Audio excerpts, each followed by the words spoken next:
ఒకటే లైన్లో చాలా బ్యారికేడింగ్స్ పెట్టారు. మొదటి నుంచే స్టార్ట్ అయింది అది. ఫస్ట్నే రోప్ పెట్టారు, రోప్ పైకి లేపుతుంటే దాని మీద నుంచి ఇంకా మేము కింద నుంచి వచ్చాము. ఇవన్నీ పక్కన పెడితే మీడియాలో వస్తున్న media in the sense social మీడియాలో వస్తున్న అవాస్తవమైన మా మీద దుష్ప్రచారం ఏం జరుగుతుందంటే శ్యామల బోనం పడిపోయింది అని చెప్పారు. ఇది శ్యామల బోనం పడిపోలేదు, ఎప్పుడు పడలేదు, అలా పడొద్దని కూడా భగవంతుని కోరుకుంటాను. ఎప్పటికీ ఆ అమ్మవారి శక్తిని ఇవ్వాలని కోరుకుంటాను. ముందుగా ఈ మాట అయితే క్లియర్ చేస్తున్నాను, నా బోనం పడిపోలేదు. అండ్ నేను ఎక్కడ చెప్పలేదు నా బోనం పడిపోయిందని. ఇది వాళ్ళే కొన్ని ఛానళ్ళల్లో, కొన్ని యూట్యూబ్ ఛానల్స్లలో కావచ్చు, సోషల్ సైట్స్లలో కావచ్చు, సోషల్ ప్లాట్ఫామ్స్లో కావచ్చు, వాళ్ళే ఇట్లా బోనం పడిపోయింది, అట్లా జరిగింది, ఇట్లా జరిగిందని చెప్పారు. నా బోనం ఎక్కడా పడలేదు. కాకపోతే ఎప్పుడు వచ్చే విధంగా మాత్రం రాలేదు. ఆటపాటలతో, దప్పు వాయిద్యాలతో అట్లా వస్తుంటే చాలా బ్యారికేడ్స్, అంటే ఒక దగ్గర వదిలేరు, మళ్ళీ ఇంకో దగ్గరకు వచ్చేసరికి ఇంకో బ్యారికేడ్. మీరు చెప్పినట్టు మాతో 5 మందిని పంపిస్తానంటే అది కూడా పంపించలేదు. ఒకరిద్దరినే లాస్ట్ వరకు, ఒకరినో ఇద్దరినో పంపించారు. ఒడిబియ్యం మిస్ అయిపోయాం మేము అక్కడే, ఒడిబియ్యం కూడా వెనక్కి అయిపోయినాయి. సరే ఇవన్నీ అయ్యాయి, సంతోషంగా వాయిద్యాలను పెడతానన్నారు. ఇదంతా తర్వాత చెప్తాను. ఫస్ట్ బోనం పడిపోయిందా లేదా అనే క్లారిటీ ఇస్తా. బోనం పడలేదు. ఇప్పటి వరకు అయితే నా ఇన్నేళ్ల చరిత్రలో, ఇన్నేళ్ళు నేను బోనాలు ఎత్తుతున్నాను, ఎప్పుడు పడలేదు. సో ఈసారి కూడా పడలేదు. కాబట్టి నా ఫ్యాన్స్కి, నన్ను నమ్ముకునే భక్తులకి, వీళ్ళందరికీ నేను ఈ విషయంగా మీకు చెప్తున్నాను ఈ ప్లాట్ఫామ్ విధంగా. అది ఆ వీడియోస్ కూడా పెడతాను, నేను నా ఇన్స్టాగ్రామ్లో పెడతాను. నేను వెళ్ళి బోనం ఎక్కించేది. కాకపోతే అసంతృప్తితో వెళ్ళిన మాట వాస్తవమే. ఎందుకంటే ఎప్పుడు ఆనందంగా ఆటపాటలతో, మీ అందరికీ తెలుసు, గత వీడియోలు చూస్తే వాయిద్యాల నడుమ, డప్పు సప్పుళ్ళ నడుమ అమ్మవారి పూనకంతో వెళ్ళే వాళ్ళము. ఎక్కడికక్కడ నిర్బంధనం, మెల్లిగా అంటే ఇది ఒక టార్గెటెడ్ విషయంలాగా జరిగినట్టు అనిపించింది నాకు. ఎందుకంటే ఇందులో జరిగిన తప్పిదం ఏంటంటే, మాకు యాక్చువల్లీ పోలీస్ డిపార్ట్మెంట్ నుంచి ముందుగా ఒకరోజు ముందు కాల్ చేశారు. వెళ్ళాం, మీటింగ్కి రమ్మనంటే వెళ్ళి వాళ్ళు చెప్పిన టైమింగే, మీరు లక్షలాది మంది వస్తారు, ఈ లక్షలాది మందికి ఇబ్బంది కావద్దంటే మీరు ఈ టైంలో రండమ్మా, మీకు ఏ ఇబ్బంది ఉండదో, మిమ్మల్ని సాఫీగా పంపిస్తాము. మోరోవర్ అందులో ఇంకో మాట చెప్పింది ఏంటంటే, హామీ ఇచ్చింది, ఇది కూడా వీడియోలు ఉన్నాయి, నేను పెడతాను ఇవి. వాళ్ళు ఏం హామీ ఇచ్చారంటే, బ్యారికేడింగ్ పోలీస్ స్టేషన్ ఎక్కడి వరకు ఉందో అక్కడి వరకు మీ వాయిద్యాలతో రండి, అక్కడి నుంచి లోపల వరకు మేము పెడతాము. కల్చరల్ డిపార్ట్మెంట్ నుంచి మేము కల్చరల్ టీమ్ని పెడతాము, ఆ వాయిద్యాలతో మీరు వెళ్దురు, కానీ ఎవరు వచ్చినా మీకు ఘన స్వాగతం పలుకుతాము అనే మాట చెప్పారు. ఆ ప్రపోజల్ మేమే అంతకుముందు ఉన్నప్పటి నుంచే పెట్టాము. గతంలో మంచిగా జరిగినప్పుడు మంచిదని చెప్పాము, బాగాలేనప్పుడు బాగాలేదని చెప్తాము. మంచిగా జరిగినా బాగాలేకపోయినా ఎలాగైనా సర్దుకోవాలనే విషయం, ఈ తత్వం మాకు బోధపడలేదు ఎలా సర్దుకోవాలి. ఎందుకంటే లక్షలాది మంది వచ్చే భక్తుల్లో మేము ఎన్నో సంవత్సరాలుగా మా జీవితాన్ని అమ్మవారికి అంకితం చేసి, మా జీవితంలో ఎన్ని ఒడిదుడుకులున్నా, ఎన్ని కష్ట నష్టాలున్నా, ఏ బాధలున్నా, ఎండ వాననక ఏది ఉన్నా, ఏది వచ్చినా, ఎలాంటి అవాకులు చెవాకులు వచ్చినా ఖచ్చితంగా సంవత్సరం అంతా ఆషాఢ మాసం ఎప్పుడు వస్తుంది, అమ్మకు బోనం ఎప్పుడు పెట్టాలి, మేము ఎప్పుడు వెళ్ళాలి, మేము ఎప్పుడు అలంకరించుకొని అమ్మకు కనపడాలి. ఎందుకంటే అలంకార ప్రియురం మేము, మా జీవితాలే అమ్మవారి సేవకు అంకితమైన వాళ్ళము. ఈ అలంకార ప్రియుల అనే ఇదిని మేము అమ్మవారిని ఆవహించుకొని అలా అలంకరయ్యి చక్కగా అమ్మవారికి మమ్మల్ని చూసి సంతోషిస్తుందేమో, అమ్మ మమ్మల్ని, ఆ బిడ్డలు వచ్చారు, నా బిడ్డలు చక్కగా వచ్చారు. ఎప్పుడైనా ఒక తల్లికి బిడ్డను చూసినప్పుడు వాళ్ళు చక్కగా ఉన్నారు, వాళ్ళు మంచిగా ఉన్నారంటేనే, వాళ్ళు హెల్త్గా వెల్త్గా అన్ని విధాలుగా బాగున్నారంటేనే అమ్మకు ఆనందం.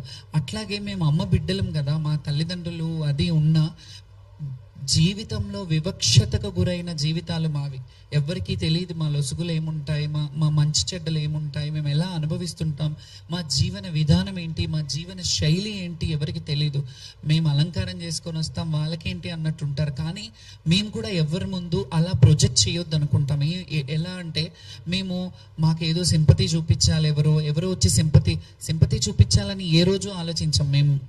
మేము స్ట్రాంగ్గా మా హక్కు, మా రైట్ ఇది. బోనాల కల్చర్ని రిప్రజెంట్ చేయడం మా హక్కు. బోనాల పండుగని ముందుకు భావితరాలకు చూపించాలి.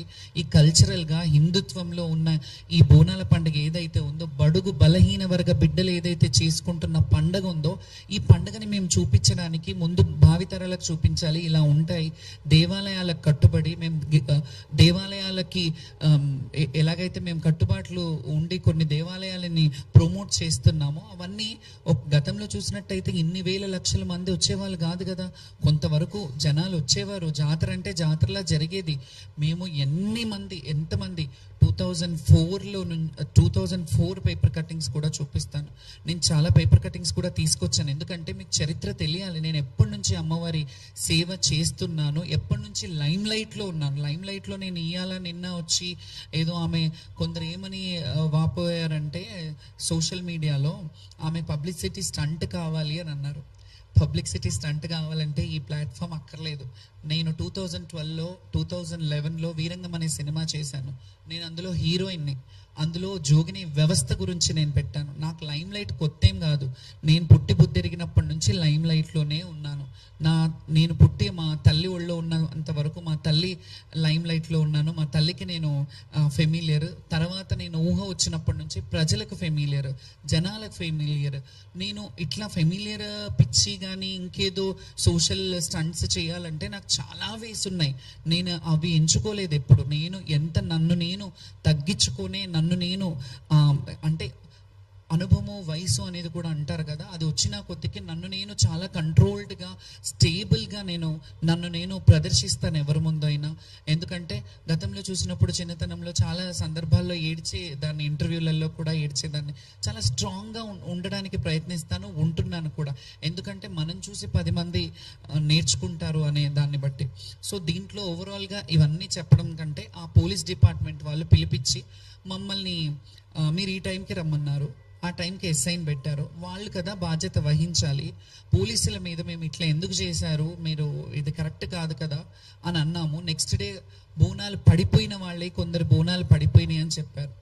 ఇందులో ఓవరాల్గా మాకు ఇంకా మనసు నొచ్చుకున్న బాధ ఏంటంటే, కొంతమంది ఈ అపోహలు పెట్టి కొంతమంది ఏవైతే చేస్తున్నారో ఆ చర్యలు కావాలని చేస్తున్నారనే డౌట్ కూడా నాకు వస్తుంది. కొందరు మరి అది అధికారంలో ఉన్న వాళ్ళు చేస్తున్నారా, వేరే వాళ్ళు చేస్తున్నారా అనే డౌట్ నాకు కూడా వస్తుంది. మీకు ఎట్లా డౌట్ వస్తుందో నేను కూడా డౌట్ పడే హక్కు నాకుంది. ఎందుకంటే కొంతమంది జోగినీలను తీసుకొని కొన్ని సోషల్ మీడియాలు దుష్ప్రచారంలో చేతులు కడుక్కొని ఉన్నారు. ఎందుకంటే నేను స్పృహ తప్పిపోయాను, ఆమె స్పృహ తప్పిందంతా డ్రామా, యాక్టింగ్ చేస్తుందేమో, అట్లా ఇట్లా పడిపోయి మళ్ళీ లేచి మాట్లాడుతుంది అని అంటే, నేను అక్కడ చచ్చిపోలేదు, స్పృహ మాత్రమే తప్పాను. నాకు మంచినీళ్ళు తాగిపించారు, నాకు వాటర్ తాగిపించారు.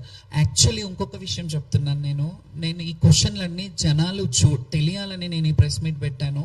ఇవన్నీ చెప్తున్నారు కదా, నేను స్పృహ తప్పిపోయినాను కదా, నా డ్రామా అన్నప్పుడు అట్లీస్ట్ అక్కడ ఒక మెడికల్ క్యాంప్ ఉంటుంది కదా, మెడికల్ క్యాంప్ రావాలి కదా నాకు నీళ్ళు ఇవ్వడం. సరే పడిపోయాను, డ్రామా చేశాను, పక్కకి తీయడానికైనా రావాలి కదా, ఎవరైనా రావాలి కదా. పోలీసు వాళ్ళు బోనం అక్కడ కొంతమంది శివశక్తులు వచ్చారు.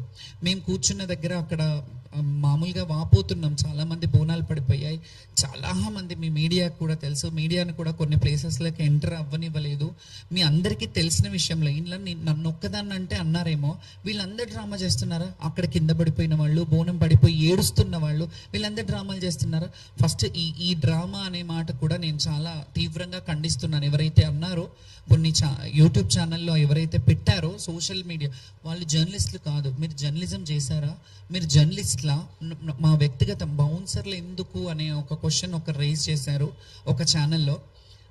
ఆ ఛానల్ ఏదో కూడా నేను చెప్తాను, ఆ వ్యక్తులు ఎవరో కూడా చెప్తాను. ముందుగా నేను చెప్పే ముందు మీకు అర్థం కావాలని చెప్తున్నాను. అందులో బౌన్సర్లు ఎందుకు, ఈమెకు బౌన్సర్లు అవసరమా, అయినా శివశక్తులు జోగినీలకి బౌన్సర్లు అవసరమా అంటే అవసరమే. ఎందుకో చెప్పనా, లక్షలాది మంది మన్నలను, లక్షలాది మంది ప్రేమను సంపాదించుకున్న మేము, కొంతమంది చెడుగా ఉంటారు, కొందరు మంచిగా ఉంటారు. అందులో ఎక్కడ కూడా అపశృతి జరగొద్దు.